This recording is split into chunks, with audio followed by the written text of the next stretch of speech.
केवल 25% लोगों को मिलता है, तो बाकी लोगों को कुछ भी नहीं मिलता है।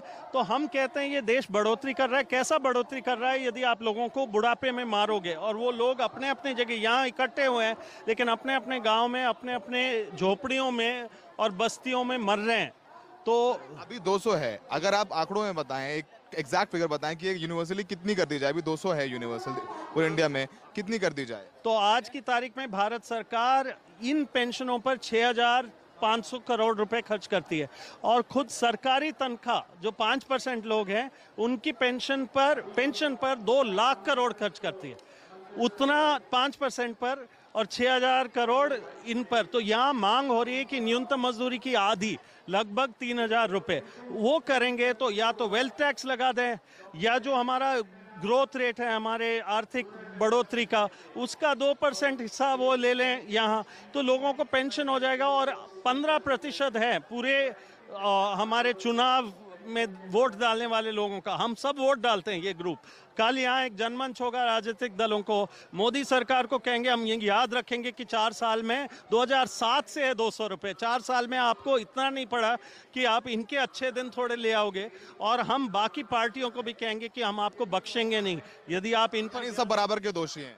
नहीं, हम दोषी तो जो सत्ताधारी है पहले तो उनको मानेंगे, लेकिन हम दूसरों को कहेंगे कि हम ध्यान रखेंगे आपका, और आप यदि हमारा ध्यान नहीं रखें, हम एक एक के मैनिफेस्टो को देखेंगे कि आप क्या कह रहे हैं और क्या कर रहे हैं। निखिल डे गरीब। दोस्तों, अभी आपने एक पेंशनर्स को सुना, उनकी समस्याओं को सुना, उनकी मजबूरियों को सुना। EPS 95 पेंशनर्स की भी समस्याएं सेम इसी प्रकार की हैं, और EPS 95 पेंशन से संबंधित भी समस्याओं को टेलीविज़न, नेशनल टीवी पे भी दिखाया गया है। लेकिन इसके बाद भी अभी तक EPS 95 पेंशनर्स की पेंशन समस्या को उसका सॉल्व नहीं किया गया। आए दिन पेंशनर्स को सिर्फ आश्वासन दे दिए जाते हैं, आश्वासन मिलता है। अब EPS 95 पेंशनर्स आश्वासन का क्या करें? आश्वासन को लेके रखें या आश्वासन के सहारे जीवन को जिएं?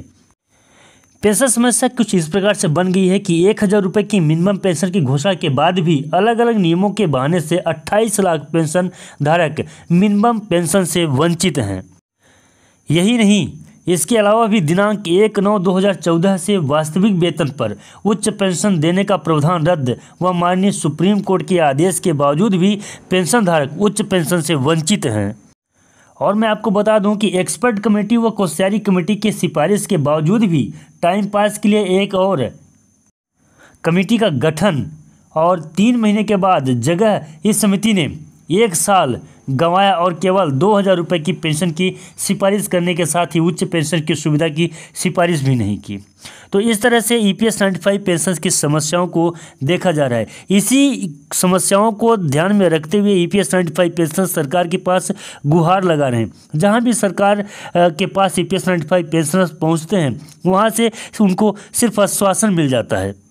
कई बार माननीय प्रधानमंत्री जी तक को EPS 95 पेंशनर्स ने जो तो पत्र लिख के उन्हें संबोधित किया है, अपनी समस्याओं से अवगत कराया है। साथ ही साथ में माननीय वित्त मंत्रालय भारत सरकार नई दिल्ली, माननीय श्रम मंत्री जी भारत सरकार नई दिल्ली, माननीय राज्य मंत्री जी मध्य प्रदेश कार्यालय भारत सरकार नई दिल्ली, माननीय सांसदों को भी कई बार अवगत कराया जा चुका है। लेकिन अभी EPS 95 पेंशन की पेंशन में बदलाव करने के लिए सरकार भी पूरी तरीके से अगर तैयार है, तो कब तक में EPS 95 पेंशन की पेंशन में बदलाव होगा, ये जानना जरूरी है।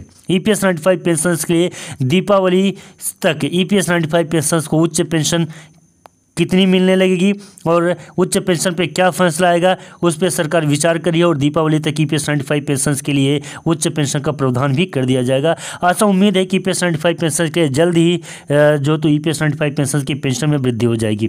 दोस्तों, आज के लिए बस इतना ही था। मिलते हैं किसी नए वीडियो में और नए अपडेट में। आपको यह जानकारी कैसी लगी कमेंट में हमें जरूर बताइएगा। चैनल पे पहली बार आए हैं तो चैनल को सब्सक्राइब करके रखिएगा। मिलते हैं किसी नए वीडियो में और नए अपडेट में, तब तक के लिए नमस्कार। जय हिंद, जय भारत।